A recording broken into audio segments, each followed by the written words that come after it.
इस प्रोग्राम को देखकर और आप जैसे तमाम दानिश्वर लोगों को देखकर बड़ी खुशी हुई। आप वो लोग हैं जो उत्तर प्रदेश की धरती से जो गुंडागर्दी की, धोखा पिट्टी करने वालों की और संविधान के खिलाफ काम करने वालों की सरकार को उखाड़ कर फेंकना चाहते हैं। इतने खूबसूरत प्रोग्राम के लिए भाई चेयरमैन साहब जो हमारे हैं अफजाल साहब, उनको बहुत बहुत मुबारकबाद। मैं 2-3 मिनट की बात आप लोगों से करूंगा और आपको ध्यान से सुनना है। साथियों, ये मुल्क गुलाम था अंग्रेजों का। जब अंग्रेजों का गुलाम था, भारत के तमाम लोगों ने मिलजुलकर अंग्रेजों को भारत की धरती से भगाने का काम किया और इसके लिए लाखों लोगों ने अपने सरों को कलम कराया, अपनी हस्तियां मिटा दी और देश को आजाद करा लिया। उसके बाद आजादी से पहले की व्यवस्था का आपको पता है कि इस मुल्क के अंदर चंद लोगों को हक अधिकार थे।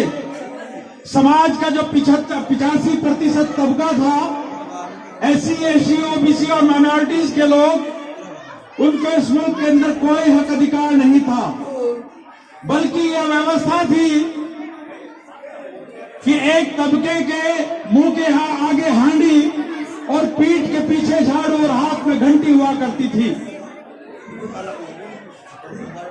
पीठ के पीछे झाड़ू इसलिए हुआ करती थी कि कहीं ये शूद्र जाति का आदमी, ये कमजोर वर्ग का आदमी जिस कच्ची सड़क पर को चलता है, उस सड़क पर किसी विशेष जाति संप्रदाय के लोगों के पैर न पड़ जाए और अपवित्र ना हो जाए। हांडी इसलिए थी अगर थूकने की जरूरत पड़े तो वो सड़क को पवित्र ना करे, नापाक ना करे और उस हांडी के अंदर थूके। और हाथ में घंटी इसलिए हुआ करती थी कि उस घंटी को बजाता हुआ चलता था, लोगों को एक पहले से संकेत हो जाया करता था कि कोई शूद्र, कोई दबा कुचला, शोषित, अधिकार वंचित व्यक्ति सड़क से गुजर रहा है, उसका साया किसी खास जाति के ऊपर ना पड़े और वो उसका धर्म भ्रष्ट ना हो जाए। ये व्यवस्था भारत के अंदर जब मुल्क आजाद हो गया और 26 नवंबर 1949 को संविधान बन गया और 26 जनवरी सन 1950 को भारत की पार्लियामेंट के अंदर बाबा साहब डॉक्टर अम्बेडकर का लिखा संविधान स्वीकार कर लिया गया। उस वक्त पार्लियामेंट के बाहर बाबा साहब डॉक्टर अम्बेडकर, मौलाना हजरत अली मोहानी, मौलाना मोहम्मद अली जौहर, मौलाना शौकत अली जैसी अजीम शख्सियतें खड़े हुई थी और संविधान निर्माता बाबा साहब मंद मंद मुस्कुरा रहे थे। वहां पर लोगों ने पूछा कि बाबा साहब आपकी मुस्कुराहट का कारण क्या है? तब उन्होंने कहा था कि ऐ भारत के लोगों, आज हमने संविधान रचकर एक ऐसी व्यवस्था को जन्म दिया है कि प्राणी के पेट से राजा पैदा नहीं होगा, बल्कि खेत खलियान, मजदूर, रिक्शा चालक, ठेली फड़ी और गरीब आदमी के वोट की ताकत पर अब राजा पैदा होगा। ये भारत के लोगों, ऐ बहुजनों, SC, ST, OBC के लोगों, हम संविधान के जरिए जो वोट की ताकत तुम्हें देकर के जा रहे हैं, ये वोट मामूली अधिकार नहीं है, बल्कि ये वोट की ताकत तुम्हें सम्मान की जिंदगी देगी, तुम्हें स्वाभिमान का जीवन देगी। ये वोट की ताकत तुम्हें दुश्मन की छाती पर चढ़कर उसका गिरवान पकड़कर उसकी आंखों में आंखें डालकर आपको आपके कॉन्स्टिट्यूशनल और फंडामेंटल राइट लेने की ताकत देगी। इस वोट की ताकत पर आप अपनी नस्लों का मुस्तकबिल बनाओगे। इस वोट की ताकत पर जो उत्तर प्रदेश के तारीख में गुंडों की हुकूमत चल रही है, ये बाबाओं की हुकूमत चल रही है। ये बात संविधान की करते हैं लेकिन काम संविधान के खिलाफ करते हैं। ऐसी हुकूमतों से छुटकारा देने की ताकत आपको देगी। इसलिए मेरे दोस्तों, मैं आपको कहना चाहता हूं, अगर ये वोट का अधिकार आपके पास न होता तो आपके और मेरे अंदर कोई सुरखाब कपड़ा नहीं था कि बड़े बड़े टाटा बिरला अंबानी आपके कदमों में आकर के आपसे वोट की भीख मांगते। इसलिए मैं एडवोकेट इंतखाब आजाद आपसे कहना चाहता हूं कि आप इस देश को बचाने की खातिर, इस मुल्क के दस्तूर को बचाने की खातिर, और ये जो नन्हे मुन्ने बच्चे हमारे बैठे हैं, इनके रोशन मुस्तकबिल की खातिर आपको अपने वोट का इस्तेमाल करना है। आप तमाम सब लोग पढ़े लिखे हैं, कई तरह के लोग आपके सामने हैं। आपने देखा होगा कल माननीय अखिलेश यादव जी ने कहा कि पहले सरकार फेंकू थी, लंबी लंबी फेंका करती थी, लेकिन आज ये सरकार बेचू बन गई है। क्या नरेंद्र मोदी के बाप दादा ने इस मुल्क के अंदर एयरपोर्ट बनाए थे? क्या योगी आदित्यनाथ के बाप दादा ने इस मुल्क के अंदर रेलवे स्टेशन बनाए थे? भारत की तमाम प्रॉपर्टियों को, तमाम संपत्तियों को ये बेचकर खाने का काम कर रहे हैं। अगर इन गुंडों से, इन मक्कारों और बेईमानों से आपको अपने हक अधिकार लेने हैं तो आपको अपने वोट का इस्तेमाल बहुत तरीके से करना है। सरकार आपको कहती है कि मतदान करो, इसके अंदर भी बहुत बड़ा लफड़ा है। सरकार कहती है मतदान करो और संविधान कहता है कि मताधिकार का इस्तेमाल करो। दान क्या होता है? सरकार कहती है कि आपका मत, आपकी राय, इसको दान कर दो। दान किसको करते हैं कि आप सड़क पर चले जा रहे हैं, आपके पास एक अननोन व्यक्ति आता है, एक भिखारी आता है, फकीर आता है, आपसे कहते हैं अल्लाह के नाम पर, ईश्वर के नाम पर, गॉड के नाम पर मुझे कुछ खैरात दे दो। आप अपनी पॉकेट में हाथ डालते हैं और चुपचाप निकालकर अपनी कैपेसिटी के मुताबिक उस व्यक्ति को दे देते हैं। आप उससे कभी ये सवाल नहीं करते कि इस दान के बदले में मुझे कुछ चाहिए या मेरी कोई उम्मीद आपसे है, कभी नहीं करते। लेकिन जब आप एक सांसद को चुनते हैं, एक विधायक को चुनते हैं, तब आप उससे खोलकर बात करते हैं कि मुझे सड़क चाहिए, मुझे नाली चाहिए, मुझे नलका चाहिए, मुझे अच्छी एजुकेशन चाहिए, मुझे चिकित्सा केंद्र चाहिए, या मुझे क्षेत्र के विकास की खातिर आपका ताउन चाहिए। साथियों, तो ये मताधिकार और मतदान, आपको मतदान नहीं करना बल्कि अपने बच्चों के उज्जवल भविष्य की खातिर, अपने क्षेत्र के विकास की खातिर अपने मत के अधिकार का इस्तेमाल करना है। और जितने लोग आपके सामने खड़े हैं उनमें आपको ये देखना है ईमानदारी के साथ कि भारतीय जनता पार्टी के साथ सही टक्कर कौन ले रहा है, भारतीय जनता पार्टी को कौन हरा रहा है। बहुत सारे ऐसे मदारी आपके सामने आएंगे, आपको मुसलमान का हवाला देंगे, आपको दीन का हवाला देंगे, आपको ईमान का हवाला देंगे और आपके वोट की सौदागरी करके उन्हें पुचक्कर हो जाएंगे। आप लोगों ने देखा होगा 4-6 दिन पहले कांग्रेस में थे, उसके बाद राष्ट्रीय लोकदल में आए, आप सोकर के भी नहीं उठेंगे तो बहुजन समाज पार्टी के अंदर भाग गए। बहुजन समाज पार्टी का किरदार आप जानते हैं। बाबा साहब डॉक्टर अम्बेडकर से उनके अनुयायियों ने पूछा था कि बाबा साहब आपका अपने समाज के लोगों के लिए अंतिम संदेश क्या है?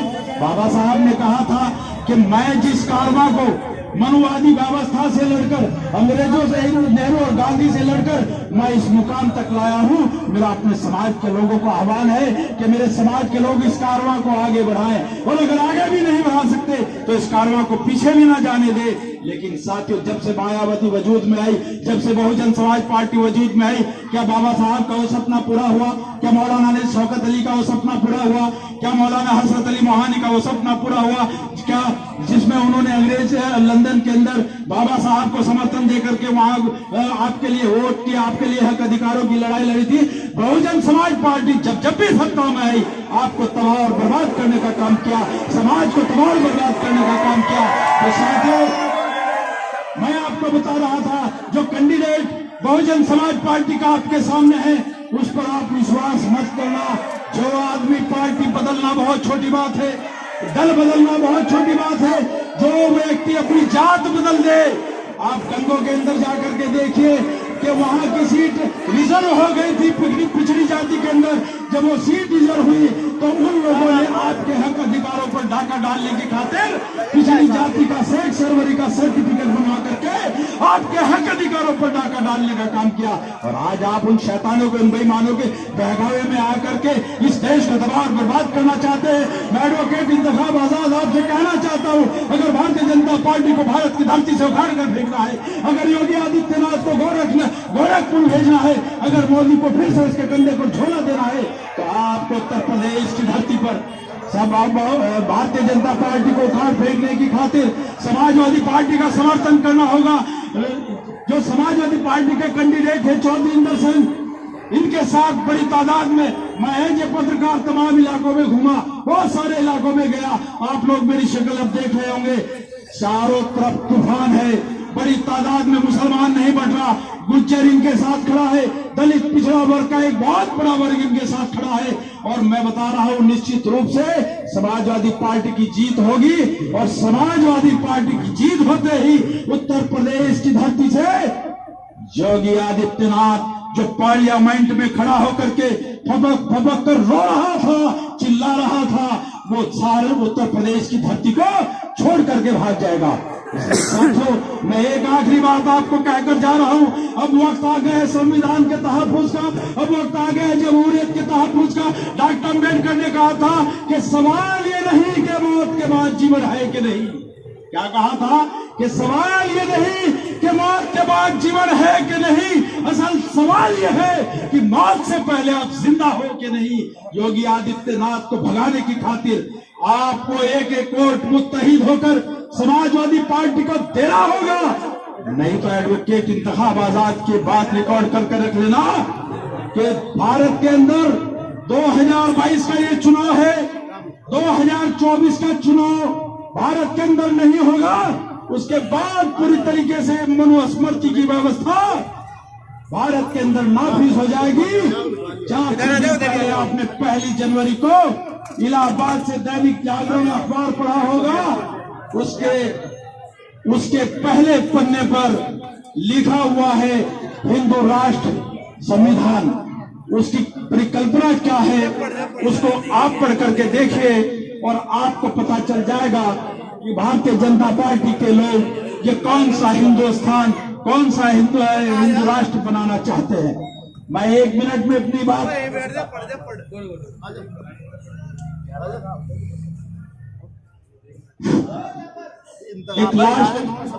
एक लास्ट बात कह करके अपनी माइक रखूंगा। आप लोगों को जो बता रहा हूं इसको आप गौर से सुनना। आरएसएस के लोगों ने नारा दिया मिशन 2020 के 2022 में भारत को हिंदू राष्ट्र घोषित कर देंगे। साथियों, कोरोना एक राहत बनकर भारत के लोगों पर आ गया और लॉकडाउन लग गया और आरएसएस के मंसूबों को कोरोना ने डस लिया। वो भारत को हिंदू राष्ट्र घोषित नहीं कर पाए। हिंदू राष्ट्र क्या है? भारत का जो संविधान है, भारत के संविधान की पहली लाइन लिखी है, we are the people of India, हम भारत के लोग। आरएसएस के लोग, मोदी और योगी, जहां भारत लिखा है वहां हिंदुस्तान लिखना चाहते हैं। और वे इस मंसूबे में तब काम होंगे जब उत्तर प्रदेश में उनकी अब सरकार बनेगी। अगर उनकी सरकार बन गई तो संविधान में हिंदुस्तान शब्द लिखने के लिए वो अधिकृत हो जाएंगे। और अगर आपने अपने वोट की ताकत पर उन्हें उखाड़ कर फेंक दिया तो उनके मंसूबों पर पानी फिर जाएगा। वह हिंदू राष्ट्र क्या है? जो भारत का 90% तबका है, SC SC OBC, वो उसको उसी मनुवादी व्यवस्था में ले जाना चाहते हैं जो 15 अगस्त 1947 से पहले था, यानी 2500 साल पहले तक वो व्यवस्था थी।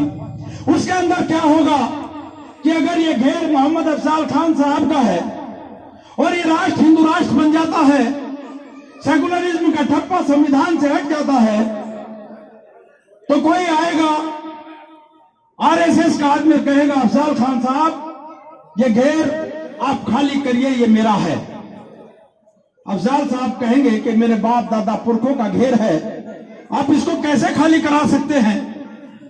इनमें झगड़ा होगा और झगड़ा होने के बाद पुलिस आएगी और पुलिस दोनों की बात सुनेगी और सुनने के बाद कहेगी कि साहब सिविल का मामला है, आप कोर्ट में जाइए, कोर्ट से फैसला लाइए और उसके बाद हम आपको चाबी दे देंगे। मामला कोर्ट में चला गया, अफजाल साहब के वकील खड़े हैं, इधर आरएसएस के लोगों के वकील खड़े हैं और पूरी बहस होगी, जिले होगी, पूरा ट्रायल चलेगा और जज महोदय कुर्सी पर बैठे कहेंगे कि हिंदू स्थान के संविधान के आर्टिकल इतने के तहत ये हिंदू स्थान है, लिहाजा पुलिस को इस पर अफजाल खान साहब का कोई अधिकार नहीं और पुलिस को आदेशित किया जाता है कि 15 दिन, 10 दिन, 20 दिन, जो भी वो टाइम फिक्स करेंगे, इतने समय के अंदर ये अफजाल खान साहब से खाली करा करके और ये आरएसएस का जो खड़ा है इसको ये सौंप दो। साथियों, आप सोच रहे होंगे कि एडवोकेट इंतखाब आजाद मनगढ़ंत बात हमें बता रहे हैं, ये हिंदू राष्ट्र की परिकल्पना में सम्मिलित है। गूगल पर जाकर देख सकते हैं, आरएसएस की वेबसाइट पर देख सकते हैं और आप कहेंगे ऐसा संभव नहीं। लेकिन भारत का प्रधानमंत्री रात को 12 बजे दस्तक देता है और टेलीविजन पर आता है और कहता है, क्या कहता है कि ये 500 का और 1000 का नोट 12:01 पर कागज का टुकड़ा है। साथियों, अपनी ईमानदारी से बता दो, जितने तुम बैठे हो, बड़े बड़े तुर्रम खां बैठे होंगे, क्या आज वो 500 का और 1000 का नोट आप अपने घर में रख सकते हैं? अगर आपने अपने घर में रख लिया, जो SC, ST, OBC के लोग हैं उनको नक्सलवादी बना दिया जाएगा, खालिस्तानी बना दिया जाएगा और जो मुसलमान है उनका नाम पाकिस्तान या अफगानिस्तान से जोड़कर उनको सलाखों के पीछे डाल दिया जाएगा। रात को आए, संविधान को ताक पर रखकर पार्लियामेंट के अंदर मनचाहा कानून अनुच्छेद 370 लागू कर दिया। जबरदस्ती आए और ट्रिपल तलाक ला करके आपके ऊपर थोक दिया। गुंडागर्दी की इंतहा क्या आए और नागरिकता संशोधन कानून आपके ऊपर थोप दिया। अगर हिंदू राष्ट्र बनाने में आरएसएस के लोग कामयाब हो गए तो ये तमाम काम आपके ऊपर लागू होंगे और आप क्यों नहीं कर सकते। सुप्रीम कोर्ट का चीफ जस्टिस कहता है कि बाबरी मस्जिद मंदिर तोड़कर बाबरी मस्जिद नहीं बनाई गई। सुप्रीम कोर्ट का चीफ जस्टिस कहता है कि एसआईटी की रिपोर्ट कहती है कि मंदिर तोड़कर मस्जिद नहीं बनाया गया।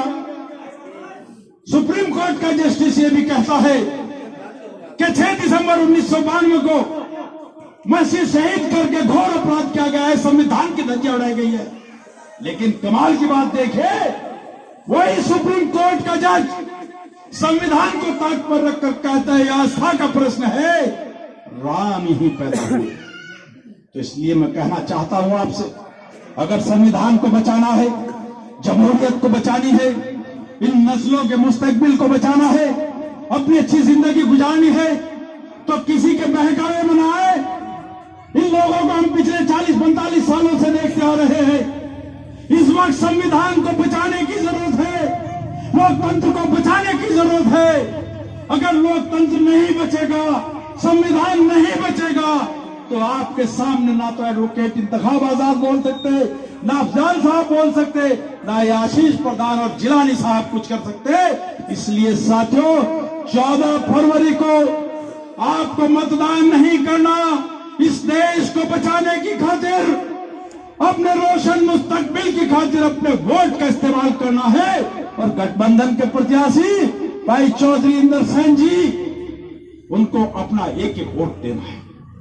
आप दोगे, सदन में संख्या बढ़ेगी, सदन में संख्या बढ़ेगी तो योगी आदित्यनाथ अपना झोला उठा करके गोरखपुर या पहाड़ों में से जहां से आया है वो वहीं चला जाएगा।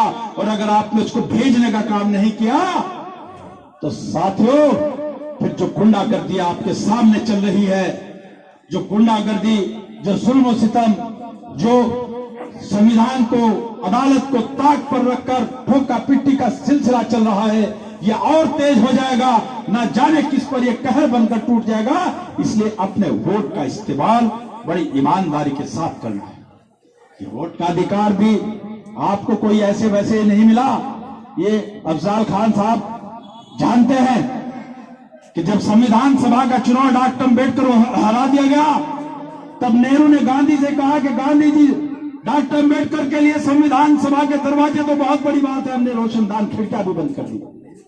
साथियों, मोहम्मद फजलुल हक चौधरी ने यह बात सुन ली और उन्होंने डॉक्टर अम्बेडकर से संपर्क किया और कहा कि हम आपको संविधान सभा में भेजना चाहते हैं। डॉक्टर अम्बेडकर ने कहा कि नेहरू और गांधी रोशनदान खिड़कियां बंद करते हैं और मुसलमानों तुम संविधान में भेजना चाहते हो, आखिर क्या वजह है? उन्होंने कहा कि हम इसलिए भेजना चाहते हैं कि हमें वोट का अधिकार चाहिए। डॉक्टर अम्बेडकर ने कहा जाओ, मिल गया तुम्हें वोट का अधिकार। फिर कहा कि हमें रिलीजियस फ्रीडम चाहिए, धर्म की आजादी चाहिए। कहा मंदिर बनाए, कहा मस्जिद बनाए, दाढ़ी रखे, टोपी रखे, मदरसा बनाए, खानगा बनाए, ये आजादी हमें चाहिए। डॉक्टर अम्बेडकर ने कहा कि जाओ, ये भी तुम्हें मिल गया। फिर कहा कि हमारे बच्चों को एजुकेशन का अधिकार चाहिए, प्रॉपर्टी का अधिकार चाहिए, हमें हथियार रखने का अधिकार चाहिए। उन्होंने कहा कि जाओ, सब कुछ आपको मिल गया, लेकिन ये बताओ, जब तक मैं संविधान सभा में नहीं हूंगा तो आपको ये अधिकार कैसे दूंगा? तब मोहम्मद फजलुल हक चौधरी ने कहा कि बाबा साहब, हम आने वाली नस्लों के लिए कुर्बानी दे रहे हैं, हम अपनी सीट से इस्तीफा देते हैं और आपको चुनाव लड़ाएंगे, संविधान सभा में भेजेंगे और वहां बैठ करके कानून बनाना और ये तमाम अधिकार हमें देना। साथियों, सारे अधिकार आपको बड़ी कुर्बानियों के बाद मिले हैं। इनको जज्बात में बह करके, इनको लोगों के चक्कर में गुमराह होकर के इनको खराब मत कर देना और अपना एक एक वोट गठबंधन प्रत्याशी इंद्रसेन जी को देकर या जहां भी जो प्रत्याशी अपना है उनको देकर इस मुल्क को बचाएं, इस लोकतंत्र को बचाएं, आने वाले नस्लों का रोशन मुस्तकबिल बनाएं। खुदा हाफिज।